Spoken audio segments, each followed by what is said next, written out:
Thank you, Madam. Firstly, I welcome Sri Jigish Doshi ji, Mr. Rajesh Shah, Mr. Kamath, of course, Hamare Bhabhi ji, Padmaja Garu, and Mr. Gupta, Principal Secretary, Industry and Commerce, Sri Jayesh Ranjan Garu, to all the dignitaries, to all the members of Plastindia 2023 who are gathered here from, all the dignitaries of the plastic industry from Hyderabad, from Telangana who are gathered here. I welcome you all.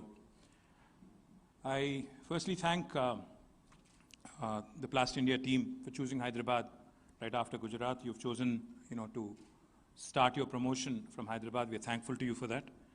As Padmaja Garu pointed out, the industry here is quite vibrant, and we of course would love to see it grow further, become more robust, become more powerful, create more employment, create more wealth for the state. But पहले मैं एक बार जिगीश भाई को एक चीज़ याद दिलाना चाहता हूँ. हाँ, हम लोग मिले थे 5-6 साल पहले. अहमदाबाद हम लोग गए थे, वहाँ प्रमोशन कर रहे थे तेलंगाना की, क्योंकि तेलंगाना तभी बनी थी. 8 साल पहले तेलंगाना का फॉर्मेशन हुआ 2 जून 2014. तो हमारा फ़र्ज़ था कि सारा दुनिया चले, बताएं कि एक नया राज्य आया है जिसका नाम है Telangana, and which is open for business, which is welcoming of investments from all over the world, which is very business friendly, which is very business like. The government here is very keen to promote investment. तो उसी सिलसिले में हम जब अहमदाबाद गए तो we met at a common friend's place, one Mr. Ganpat Rai Chaudhary and Siddharth Chaudhary. So in that context, in fact, I had met a number of entrepreneurs from Gujarat. जिगीश भाई, मुझे पहली बात तो ये बताना होगा कि I think Gujarati entrepreneurs are world famous. I mean, entrepreneurship is in your blood. आपके लहू में. तो आपको कोई सिखाता नहीं कि बिजनेस कैसे चलाना है, क्या करना है. आप तो मतलब कल्चर ऐसा है गुजरात में कि entrepreneurship is something that is encouraged from a very young age. Unlike the rest of India, जैसे हमारा तेलंगाना है, जब मैं when I was in school, I was told कि भाई या तो तुम डॉक्टर बनो या इंजीनियर बनो. ज़्यादा से ज़्यादा यही 2 ऑप्शन मिलते हैं. कभी का एक बार बोल देते हैं कि CA बनो या लॉयर बनो. कोई ये नहीं बोलता तेलंगाना में, आंध्रा में कि आप एंटरप्रेन्योर बनो.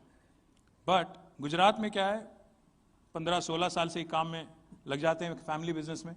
और वैसे ही that culture of entrepreneurship which has been going on from generation to generation. So I was very, very impressed because that was my first visit ever to Gujarat, and I was very impressed with the entrepreneurship culture there. And I think that is something the rest of India can certainly learn from. I think on that one specific context of entrepreneurship and how enterprise is celebrated in Gujarat, I think the Gujaratis deserve a huge round of applause from all of us. Because entrepreneur होना आसान बात नहीं है. India में especially, to be an entrepreneur is not easy. I think we all agree on that. We all agree on that. Because wealth creators in India are looked at differently. बाकी दुनिया में wealth creation को celebrate करते हैं, wealth creator को respect करते हैं, wealth creator को poster boy मानते हैं. इंडिया में थोड़ा नज़रिया अलग है कि किसी ने पैसा बनाया, बिजनेस चलाया, तो उसको पहली बात तो शेक की नज़र से देखेंगे कि कैसे बनाया इसने, कौन सी शॉर्टकट इसने पकड़ा, कौन से मिनिस्टर के साथ इसका संबंध है. My point is, I think India, if we really have to grow as a country, because we may say a lot of things.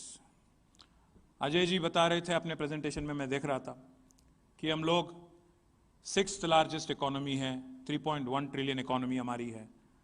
Ajay ji, आपको एक बात याद दिलाना चाहता हूं सर, 1987 में इंडिया और चाइना दोनों का GDP एक ही था, $470 बिलियन. आज 35 साल बाद वो कहाँ है, हम कहाँ हैं? वो लोग बैठे हैं $16 ट्रिलियन पे, बस यूएस के एक कदम पीछे हैं. हम कहाँ हैं? हम ब्रिटेन और फ्रांस के बीच में फंसे हुए हैं. ये कोई फख्र की बात नहीं है हमारे लिए. In fact we should all lament, we should all think why India could not do what China has done. We should all seriously contemplate, we should all seriously understand what the challenges are. And I think one of the fundamental challenges is the fact that entrepreneurship in India has not been promoted as much as it should have been in the last 35 years. We do not celebrate our entrepreneurs. We do not celebrate the culture of entrepreneurship. I think that has to change. That certainly has to be, brought about. That cultural change, that cultural shift has to be brought about. We travel all over and we meet investors all over. The one question that they keep asking, बहुत बार ये पूछते हैं हमें, especially Europe में, US में जब जाते हैं और prospective investor से मिलते हैं, वो लोग पूछते हैं हमें कि अगर चाइना में कुछ हो सकता है इतना जल्दी, तो आपके यहाँ क्यों नहीं होता है? तो मैं बस उनको एक ही बात बताता हूँ, आपको भी वही बात बता दूँ. मैं उनसे कहता हूँ कि भाई ऐसा है, चाइना जो है एक देश है, बहुत होमोजिनस देश है, मतलब एक similar kind of profile everywhere you go, very, very homogeneous as a country. But India is a very diverse nation. India में हर 200 किलोमीटर में या हर 150 किलोमीटर में बहुत सारा चीज बदल जाता है. We are a very diverse country. We are more like Europe. हमारे यहाँ 28 states हैं, 22 official languages हैं, 300 से ज्यादा unofficial language है. हर 150 किलोमीटर में इंडिया में आपका लैंग्वेज बदल जाता है, डायलेक्ट बदल जाता है, ईटिंग हैबिट बदल जाती है, आपका थिंकिंग स्टाइल बदलता है, कल्चर बदलता है. India is a very very diverse country that way. In fact I keep giving the example.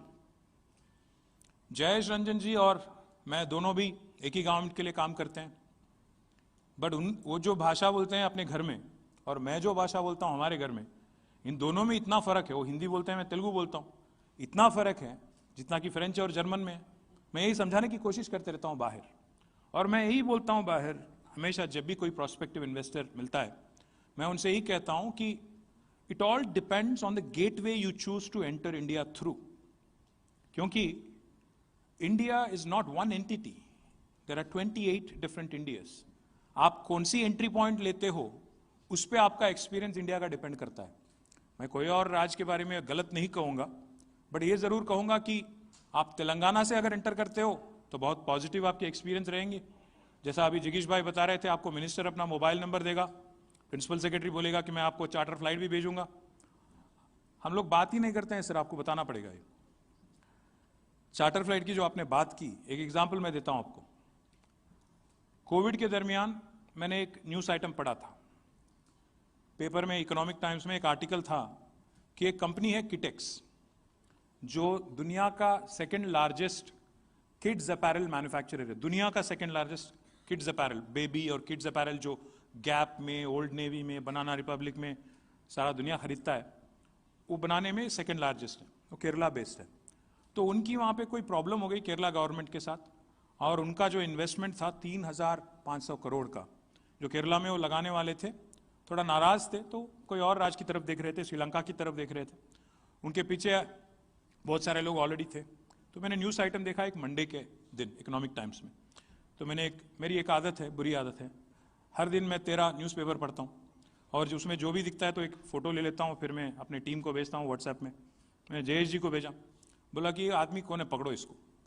आप मंडे के दिन मैंने फ़ोटो लिया सुबह, जयेश को बोला कि भाई इसका कुछ करो, इमीडिएटली इंतज़ाम करो. तो जयेश ने इमीडिएटली उनका फ़ोन नंबर कहीं से पकड़ लिया, मुझे भेजा. तो शाम तक, मंडे के शाम तक मैंने उनको व्हाट्सएप किया, जो साबू जेकब करके उसके एमडी थे, उनको मैंने व्हाट्सएप किया कि मैं मिनिस्टर हूँ तेलंगाना का, मैं आपसे बात करना चाहता हूँ. उन्होंने उत्तर नहीं दिया, कोई जवाब नहीं दिया. मैं बोला यार कम से कम इतना इज्जत तो दो, जवाब तो दो. कोई जवाब नहीं. तो मैं बोला जयेश जी को यार पकड़ो इनको, जवाब भी नहीं दे रहे यार मुझे. तो फिर जयेश जी ने उनको कॉल लगाया, तो वो बोलते हैं मुझे लगा कोई प्रैंकस्टर है, मुझे लगा कोई ऐसे ही बोल रहा है कि मैं मिनिस्टर हूँ, क्योंकि आजकल तो बहुत सारा साइबर फ्रॉड चल रहा है, कोई भी ऐसे ही बोल रहा है मिनिस्टर हूँ. बोले नहीं नहीं नहीं हमारे मिनिस्टर है. So then what happened is, next day Tuesday afternoon, Monday के दिन हमने देखा न्यूज़पेपर में, Tuesday afternoon around 3 o'clock, me, Jayesh and mister Jacob, we were on a conference call together. और कॉन्फ्रेंस कॉल में हम लोग बात कर रहे थे. Then I said please come to Hyderabad, visit us, एक बार मिल तो लो, बात करो, then will decide what to do. तो ही said sir you know travel restrictions, covid problem है, मैं देख के बोलता हूँ, I will just pick my flights, choose the dates and then come back to you. I said, why don't I do this? Why don't I send you a chartered flight? He was zapped. He was surprised, pleasantly, of course. He said, can I say this to the press here? So I said, listen, ek kaam karo aap. This Friday, because we are talking on Tuesday, this Friday I'll arrange the flight. आप flight में चढ़ने से पहले बोलो वहां press को, वरना अभी आज ही अगर प्रेस मीट लगा के बोलोगे तो फिर केरला गवर्नमेंट आके आपके घर पे बैठ जाएगी, तकलीफ हो जाएगी. तो ही सेड ओके. तो दैट इनफैक्ट फ्राइडे भी नहीं, थर्सडे के दिन, that very weak, within 3 days, he was boarding a flight in Kerala, in Cochin. He called all the press. He said, listen, this is how governments treat me. क्योंकि मैं वहाँ पे 22,000 लोगों को एम्प्लॉयमेंट दूंगा, तो ये मुझे ये गवर्नमेंट बुला रही है. उनको शायद 5-6 लाख का खर्चा होगा, बट मुझे इतना इज्जत दे के बुला रही है. ये खर्चे की बात नहीं है, पैसे की बात नहीं है, इसलिए मैं जा रहा हूँ करके उन्होंने वहाँ बोल के यहाँ आए. वो फ्राइडे के दिन आए. आने के बाद immediately we picked him up from the airport. We flew him to Warangal, which is where our Kakatiya mega textile park is. We took him in a helicopter there. We showed him the place. He came with no intent. He came with zero intent. बस देखने के लिए आए कि है कौन ये prankster है, fraudster है, कौन है ये, देखने के लिए आए. But वापस जब आए वरंगल से, he was so impressed. He said, sir, I came with no intention, but I'm announcing 1,000 crore investment today. And he announced it right then to the press. And more importantly, within 1 month, because, you know, your existing investor, our Chief Minister, Shri KCR Garu keeps telling us, your existing investor is your biggest brand ambassador. अगर वो खुश है, 10 लोगों को बोलेंगे. अगर उनका ठीक ठाक चल रहा है धंधा, उनको कोई तकलीफ नहीं गवर्नमेंट की तरफ से, और राज्य में कोई उनको इरिटेशन नहीं है, तो वो खुद बोलेंगे 10 लोगों को, प्रमोट करेंगे अपने राज्य को, अपने स्टेट को, अपने क्षेत्र को, कि अच्छा चल रहा है, आप भी आ जाओ. तो he said, within 1 month, Mr. Jacob came again. He said, sir, initially 1,000 crore announced किया था. I'm announcing another 1,400 crore. Today, in fact, he's building another unit here in Rangareddy district, and we're also in discussion for a third plant. So that's how we work, जिगीश भाई. तो मैं सब कहानी इसलिए बोल रहा था जिगीश भाई को कि उन्होंने भी वादा किया मुझे, जिगीश भाई ने, पर चले गए वेस्ट बंगाल. हमारी दीदी भी अच्छी है, जिगीश भाई, दीदी भी अच्छी है, वहाँ पे भी आप करो, ईस्ट में भी चाहिए, आप वेस्ट में भी चाहिए, बट हम लोग सेंट्रल इंडिया है. हम लोग ना साउथ इंडिया है ना नॉर्थ इंडिया है. हम यही कहते हैं कि हैदराबाद ऐसी जगह है जहाँ north India meets south India, जहाँ आपको हर वो चीज़ मिलेगी जो एक नॉर्थ इंडियन को चाहिए, और हर वो चीज़ मिलेगी जो एक साउथ इंडियन को चाहिए. तो मैं आपसे रिक्वेस्ट करता हूँ कि आप यहाँ पे भी एक यूनिट लगाइए, और प्लास्ट इंडिया से पहले ही, मतलब फरवरी से पहले ही एक ऐलान कर दीजिए, ताकि हमें वहाँ स्टेट पार्टनर बनने का और आप बाकी हमारे टीम को लाने का. और मैं देख रहा था नाम भी आपका विशाखा है, तेलुगु नाम है, तो आपको तो रहना ही है यहाँ पे. आप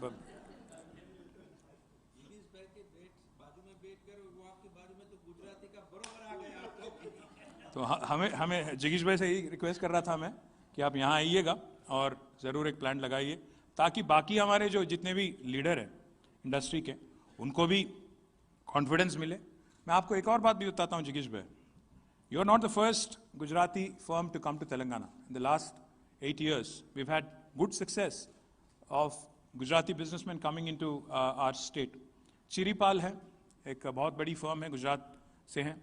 उन्होंने भी गुजरात के बाहर फर्स्ट टाइम अगर बाहर आए तो फिर यहीं पे आए.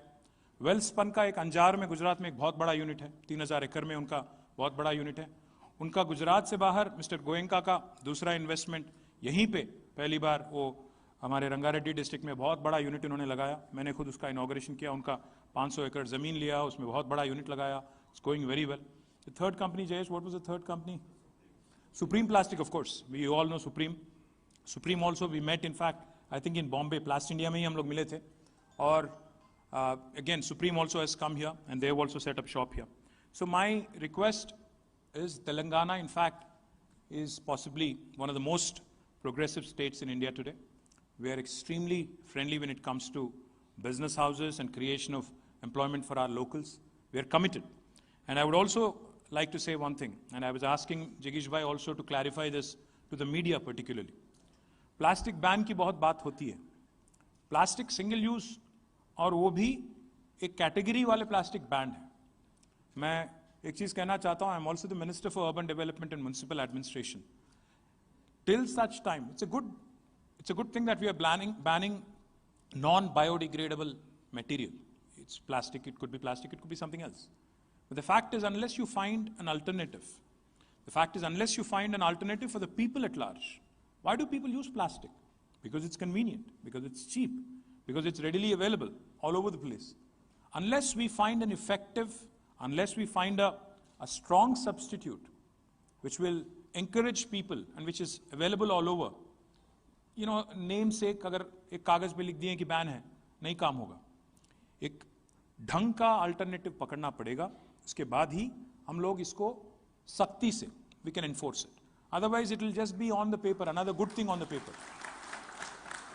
I am not saying it should not be banned. Please don't get me wrong. I am with the government of India, but we have to find alternatives. We have to ensure people at large understand, people at large appreciate that there are effective substitutes for single-use plastic. Till such time, हम लोग जो भी करें, उसका नतीजा ठीक से नहीं होगा. मैं क्योंकि अजय शाह जी भी हैं और जगीश भाई भी हैं, दोनों गुजरात से हैं, तो मैं एक बात कहना चाहता हूँ. गुजरात में अल्कोहल इज बैंड, बट मैं हाल ही में न्यूज़ देखा था कि वहाँ पे 38 लोगों की डेथ हो गई स्पूरियस लिकर की वजह से. मतलब मैं क्या कह रहा हूँ कि अगर आप इरादा ठीक है, नेक है, मैं ये नहीं बोलता कि अच्छी बात नहीं है, बट उसका अमलावरी अगर ठीक से हो, effective substitution also has to be in place. Otherwise, things like these will only remain on paper, it will not work. In Telangana, in fact, plastic industry, as Padmaja Garu was pointing out, has been contributing to the growth of all sectors, because plastic is all pervasive. ऐसी कोई sector नहीं है जहाँ plastic का usage है ही नहीं. जो केन मैं पकड़ा हूँ, इसमें भी plastic है. So that is the reality of life. Everywhere you look around you, there's plastic. In the television, in the remote you use, everything you use in your day-to-day life, there's plastic all around you. Now, like I said, agriculture, infrastructure, health, food, potable drinking water, everywhere. But we also have had some good success in recycling plastic. In fact, one of the industries that has come up in Telangana, which I'm very proud of, which I inaugurated recently in Warangal, is called Ganesha Ecosphere. It's, I think, a Mumbai company. They actually take all the PET plastic bottles and plastic waste, and they actually create fiber out of it. और वो fiber से फिर fabric बनाते हैं. These are the kind of things that will actually make it sustainable. I loved your theme of the event. Innovate, sustain, and grow, right? Innovate, sustain, and grow. I think the key word there is sustainability. We need to ensure that the plastic is recycled. We need to ensure that the plastic is, again, brought into circulation again in a different form, so that the overall production, overall consumption, there is a fine balance that is maintained. Now, the other thing I just wanted to quickly also mention, before 2014, the number of plastic units in the state of Telangana was about 10,000. Now it has grown to almost 15,000 units. Most of these units, of course, are small enterprises, generating turnover, as Padmaja Garu was pointing out, of almost 7,500 crores. Apart from the above, new ventures and expansion of the existing industries has also happened with a lot of enthusiasm. Some of the companies that have expanded, just to name a few: Supreme Industries, Srinath Rotopack, Vijay Neha Polymers, CPAL, Super Olefins, Sudhakar Group, of course, popular group here. Thank you, sir, for joining us. The excellent initiatives and industry-friendly policies of Telangana, led by our Honorable Chief Minister KCR Garu, has certainly helped Telangana grow in the industry sector. To support the industry further, TSIIC has developed a dedicated plastic park in about 144 acres at Tummaluru in Maheshwaram Mandal in Rangareddy district. The infrastructure was developed for the park by spending almost 123 crores. Allotment has been made to 149 companies who have, between all of them together, invested 847 crores and have created direct employment to 5,000 people, and almost indirectly also the same number. 102 companies in this park have already commenced production, while 25 companies are under construction. As I pointed out, some of the major companies in this park are Chiripal, Srinath Rotopack, Siflon Drip and Sprinklers, Chakradhar Farm Equipment, and Mahalakshmi Polymers. Our government has also encouraged recycled plastic, like I pointed out. Kundana Technotex Private Limited is creating a facility to recycle plastic waste and develop reusable material with an investment of rupees 460 crores in Chandanvalli in Rangareddy district. Like I just pointed out, Ganesha Ecosphere has also invested 400 crores into sustainable practices with respect to plastic consumption. Plastindia, of course, is a good forum for the industry to understand what are the new technologies that are evolving, what are the new developments that are happening in the industry, and how we can all leverage it and grow further. Industry has to grow, of course, but it cannot grow at the cost of environment. That is a philosophy of Telangana government. So therefore, we are focused on sustainability, which seems to be the theme of Plastindia. So I don't see any problem in associating as a state with Plastindia. Will become a partner, state partner. Jayesh Ranjan Garu. And we will encourage our entrepreneurs also to join the event in Delhi. आजकल हमारा दिल्ली के साथ कुछ ज़्यादा अच्छा नहीं चल रहा है, बट कोई बात नहीं, वो लोग अपना काम करें, हम अपना काम करेंगे, कोई बात नहीं, हमें कोई तकलीफ नहीं उस बात से. But I would only say one thing. I think let's all use this forum and this platform to ensure that we get more business for Telangana, we get more investment into Telangana, we create more employment into Telangana, and also let's not forget, I think the key theme of this event and that event also will be sustainable practices. So let's also understand the best sustainable practices, because I think the most important thing from the industry, because all of you are from the plastic industry, and I would just close it with this one line. Self-regulation, self-restraint, understanding of the dynamics of the changing world are key to growing and keeping ourselves on the fast track. So my humble submission to the entrepreneurs from the plastic industry here, please pick up those practices. Please come out with better ideas in terms of sustainability. And let's make Telangana the shining example. While Gujarat may be the leader, and I have no problem with that, Telangana can also lead in sustainable practices and come out with more and more dynamic approaches which can lead the rest of the country and showcase to the rest of the country. Thank you very much. Jai Telangana, Jai Hind.